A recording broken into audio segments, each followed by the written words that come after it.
How do you not go for it on 4th and goal with Aaron Rodgers as your quarterback? How do you not do that? Now, I ain't mad. I was going with Tampa all year long. I jumped off the bandwagon last week because Aaron Rodgers is a bad man. And I stand by that. It's cool. I ain't hurt by Tom Brady being in the Super Bowl. I'm good with it. But it's how things happen. It's how things go down that really get to you. Kevin King letting Scotty Miller get behind him with 8 seconds left. 8 seconds left in the half. Everybody and their mother knows you keep them out of the end zone, and you sitting there looking at the quarterback instead of paying attention to the receiver. You're supposed to be guarded. But I let that go. Because as ignorant and stupid as that was, I understand these things happen. But Matt LaFleur doesn't let Aaron Rodgers go for it on a 4th and goal. Listening to those damn analytics, people. The analytics numbers will tell you the story. He's Aaron freaking Rodgers. Give him the damn ball and let him decide. But that's not the Green Bay way. See what I'm saying? I don't give a damn about their regular season record. I don't give a damn about Matt LaFleur taking them to back-to-back NFC championship games. It don't mean a thing. It doesn't mean anything. What counts is you had a chance to go to the Super Bowl, and you took the football out of the hands of Aaron Rodgers to rely on your suspect defense to prevent Tom Brady from getting a first down to run out the clock. That is Matt LaFleur's legacy moving forward. Congratulations, Tom Brady. But I'm disgusted. About the power of 12 today between Tom Brady and Aaron Rodgers. They've combined for the most career touchdown passes and passing yards entering a conference championship matchup. Brady's playing in his 14th conference title game, twice as many as any other quarterback, while Rodgers is in the game for the 5th time. But the Packers QB has lost his last 3 NFC championship games and is looking to get back to the Super Bowl for the first time in a decade. Obviously, these two are so experienced. It shows up in a lot of different ways. But, Matt, how are you seeing it show up these days? I'm going to show you how it shows up that might not be obvious to you. I promise you it's obvious to defensive coordinators, okay? They're both number 12, the power of 12, but not just the jersey number, 12 men on the field. No one does this better than Aaron Rodgers, 3 times as much as other quarterbacks since he's been in the NFL. Here we go. It's 2nd and 10, a little 3-yard run, no big deal. Well, it is a big deal. You know why? Because the Rams have exotic substitution patterns on 3rd and 7. So guess what? Mayday, mayday, mayday, mayday. We're not going to let you line up with your 3rd down package. We're not going to let you bring in Aaron Donald on 3rd down. We're just going to go mayday, mayday, said Hut, 25 dancer. We've been running this play since Mike Holmgren was the coach in Green Bay. Day 1 install. We're just trying to get 5 yards. Instead, we're inside the 5-yard line. Well done. Now, Tampa does this also. They do it differently. Tom Brady, this is really special and unique.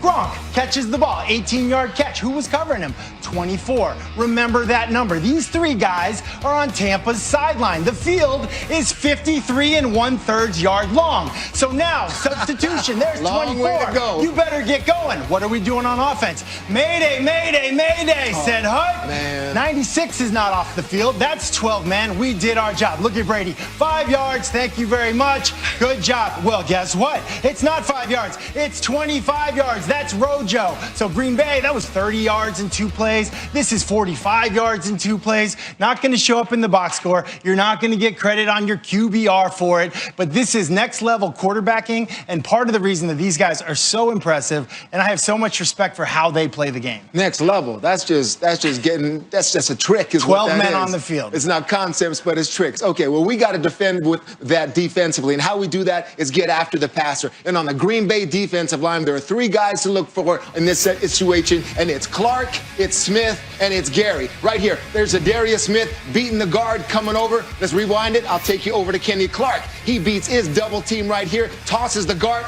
You want to get 12 men on the field? I got something for you right here. Now Rashawn Gary coming off the edge. All three of these rushers win on this play, tosses the tight end. I wanted to show you this here because that's how good they are if you're the Green Bay defensive front getting after the passer. Watch Kenny Clark move from the left, move from the right, affect the protection right here. Now watch the right side of the Tampa Bay offensive line has to deal with this. A Smith and Rashawn Gary. Nice little pick right there. They're both free. They have the tight end screen covered on the other side, and then all of a sudden, boom, two guys are free right there. So that right side, your right tackle has to do a great job. And here we are. What in the world? The Iowa State Wrestling Championships. This is Tristan Wirfs, the right tackle of the Tampa Bay Buccaneers, the rookie. He's going to have to use this type of intensity, and he did that last week. Watch him dancing right here. He scans outside. He sees Demario Davis coming right there. Great feed by the young player right there. Rookie year, did a great job protecting Brady in this game,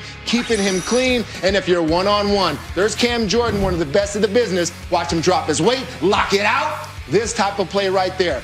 That rush of Green Bay is coming after Tom Brady. Wirfs, watch him, the rookie. Big game for a young player. He's got to bring back that wrestling background and do a good job. Yeah, you confused me for a second there. I didn't know where we were going with that wrestling video, but it all makes sense. To the fans that heard you talking up the Packers defense, thinking, wait a second, I watched them play Tampa in Week 6 when they gave up 38 points. This is a different defense. Since Week 13, the Packers defense only giving up 17 points per game. Tom Brady checking out Lambeau Field for only the third time in his career. 1-1 in... Harris, you got Moss. Miss Ponder, we found 5. How about those 5? I feel like it wasn't even that hard with these teams we're going to see today. It seems like there are mossing opportunities all over the board in the two games we're going to watch today. I feel like Patrick Mahomes should thank us for not putting when he got mossed. That was actually shocking. And it happened to Tyreek Hill, too. So it'll be interesting to see what happens out there today. No Antonio Brown out there, so maybe less of an opportunity for the Bucs. But in Kansas City, mossing opportunities all over the field. Both of these teams have receivers who can get up and get it. DBs beware. Although Week 6 didn't go well for Buffalo when the Chiefs won 26-17. But for more on how the Bills are preparing for this one, we say hello to our Diana Rossini, who is at Arrowhead Stadium with the very latest. Hi, Diana. Hi, Sam. Hi, guys. Matthew, you have been talking about it all season.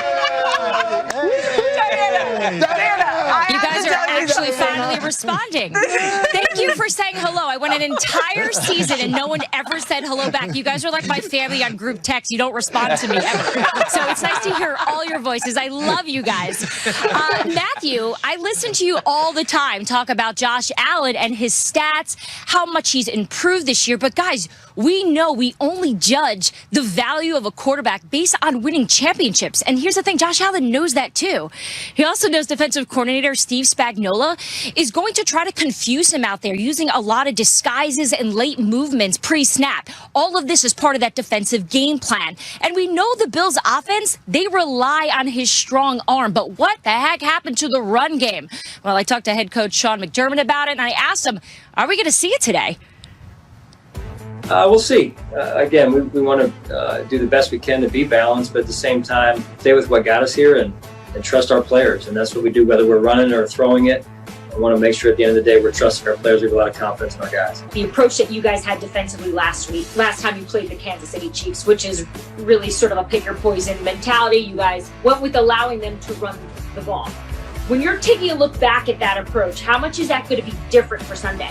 We obviously have to learn from that first outing against Kansas City. Their explosive offense. We went in there allowing them to run it, but you do have to try and pick your spots. And so if you're assigned to stop the run, then you do your darndest to stop the run. If you're assigned to play discipline on the back end with good eyes and leverage, and then from a pass standpoint, then that's what you've got to do. You guys being exactly who you are all season long and not overhyping this game, how much does that affect your actual message to the team? What are you going to say to your guys on Sunday before they head out there? Yeah, I mean, they know pretty much what to expect from my pregame speeches. They understand what's expected. We have to understand what our standard is. And I think when you have those clear expectations, guys can be who they are and they can express their real personalities. And I think that's what makes it fun to play for the Buffalo Bills. So, of course, one of the other great storylines in this game is the fact that Andy Reid and Sean McDermott know each other so well. Over 10 years ago, they were on a staff together in Philly. McDermott was his defensive coordinator, Andy Reid the head coach, and Andy Reid fired McDermott. McDermott said he was absolutely crushed. His dream job in his mind was over, and he was fired by his mentor. But Andy said to him, you know what? This is going to be good for you. You're going to go off to much better things. And it looks like Andy was right, guys. I feel like that's usually a cop-out, right? Like, this is going to be good for you. Go. Okay, can we just explain to people, every single week these guys would bring up Diana's name in the report, which I thought she made good points. That's for good reason. One week they explained to me, she says hi to us. I'm like, is that all it takes? That's all it takes. The smallest little thing. Yes, just give these guys a little attention. They don't get any of that. All right, let's talk about some of these matchups, the individual groups that we're going to see today. Maybe give me who has the advantage. You might think some of these are obvious, but maybe not. So, Rex, who do you think is the better coach out there? Not in general, but today. Well, Sam, I think there's a reason Andy Reid fired this guy to make him better. I think he gave him a poop sandwich right there, to be honest with you, when he recommended. I'm going to say Andy Reid gets it. I love the job Sean McDermott has done, but Andy Reid, the teacher, is much better than the student. He's been to 8 championship games. So to me, the advantage is, as good as Sean McDermott is, the advantage is with Andy Reid. Well, I'll go on the defensive side of the ball, guys, and I'm going to give the edge to the Kansas City Chiefs and the big names of Chris Jones and Tyrann Mathieu, but I love Dirty Dan, okay? The plays that he makes. I mean, it seems like every playoff game he's doing something that changes the altar of the game right there, making the play at the goal line, selling out to get that ball fumbled. Plays like that, Sorensen is one of those unsung heroes of this defense. I'd go also with the Kansas City defense. All right, Randy, let's talk about at receiver. Who are you taking, Diggs or Tyreek Hill? Well, I see you left Kelsey off the list, but I look at what Stephon Diggs brings to Josh Allen and this Buffalo Bills. You hear me talk about confidence because I think at a young age you really need to be able to have confidence because Josh Allen goes into every game believing that he can make every throw, and a guy like Stephon Diggs, acquired this offseason, gives him that confidence. Stephon Diggs, that's my number 1 wide receiver in this game.